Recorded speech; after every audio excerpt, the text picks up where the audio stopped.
Meski kini sudah berbaikan dengan Valentino Rossi, baru-baru ini Casey Stoner tampil dalam sebuah dokumenter berjudul Rivale yang dirilis DAZN Italia dan mengisahkan perseteruan-perseteruan mereka di MotoGP 1 dekade yang lalu.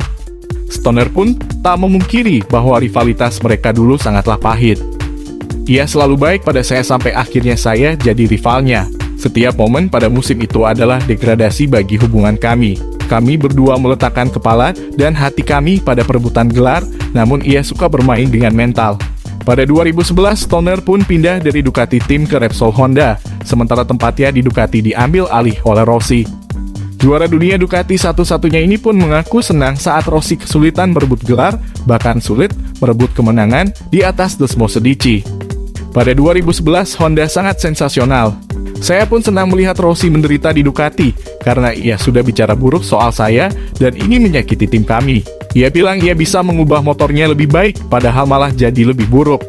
Sepanjang kariernya, Rossi memang dikenal andal dalam melakukan syuar dengan para rivalnya. Namun Stoner tak menutup-nutupi dirinya tak menyukai strategi Rossi tersebut. Ia menyatakan tindakan Rossi itu hanya membuat publik jadi membenci para rivalnya.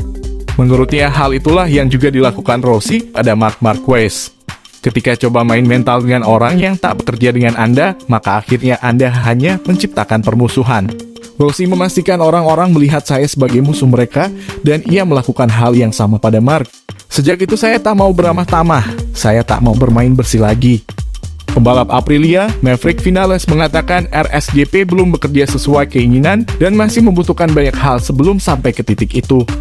Maverick Vinales menegaskan dirinya masih berusaha untuk memahami cara kerja RSGP sebelum fokus mencari catatan waktu lap terbaik. Kami melakukan apa yang diinginkan pada tes, jadi kami cukup senang dengan bagaimana motor bekerja, terutama di pengereman. Saya juga bisa mengendarai motor dengan cara pengereman yang berbeda, jadi saya hanya perlu adaptasi ulang. Para mekanik membuat pekerjaan saya lebih mudah, khususnya pada pengereman mesin yang membuat motor lebih halus ketika memasuki tikungan dan pengereman jadi lebih nyaman. Jadi, itu yang kami kerjakan di sini membuat motor lebih stabil, lebih nyaman, dan saya bisa melakukan pengereman lebih lambat. Ini fantastis. Pembalap 26 tahun itu menegaskan Aprilia RSGP masih jauh dari apa yang diinginkannya, meski telah alami peningkatan besar. Belum sampai pada apa yang saya inginkan. Kami masih memiliki banyak hal, kami membutuhkan lebih banyak lap, lebih banyak tes. Jadi belum sampai pada apa yang kami inginkan. Ketika ditanya apa kelemahan terbesar Aprilia yang ingin dibenahi sebelum tes pramusim 2022 pada Februari mendatang, Vinales mengatakan bagi kami di tikungan, itu area yang harus kami tingkatkan.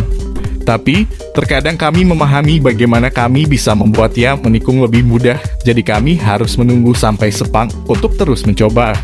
Sejauh ini menyenangkan, kami memiliki arah yang jelas, jadi saya sangat senang dengan itu dan benar-benar puas dengan tes. Pembalap Suzuki A-Star sekaligus juara dunia MotoGP 2020, Joan Mir, sangat yakin Marc Marquez bisa pulih dari cedera mata kanannya, meski ini cedera yang rumit. Dalam wawancaranya dengan Motosan pada Minggu, Mir mengaku yakin atlet seperti Marquez merupakan tipe atlet yang tak pernah menyerah. Cedera yang datang pada masa di mana Anda punya mental yang sangat kuat pun sudah bikin susah. Cedera Marc bukan lagi soal lengan, melainkan soal penglihatan, dan ini lebih rumit. Cedera ini bahkan datang saat ia tampak belum pulih dari cedera lengannya. Pasti sangat sulit bagi Marc dalam menghadapi ini. Tapi Marc adalah satu dari sedikit orang yang pasti bisa bangkit dari dua tamparan keras seperti ini.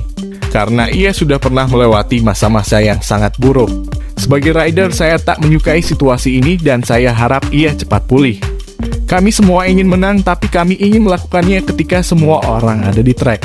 Pembalap berusia 24 tahun ini pun meyakini bahwa kans Marquez untuk kembali dominan akan selalu ada. Apalagi ia sangat bertalenta dan masih berusia 28 tahun. Saya tak tahu apakah ia bisa menang lagi seperti dulu, tapi saya rasa begitu.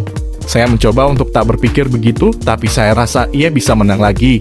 Ia punya potensi besar, punya begitu banyak gelar dunia, dan ia masih muda.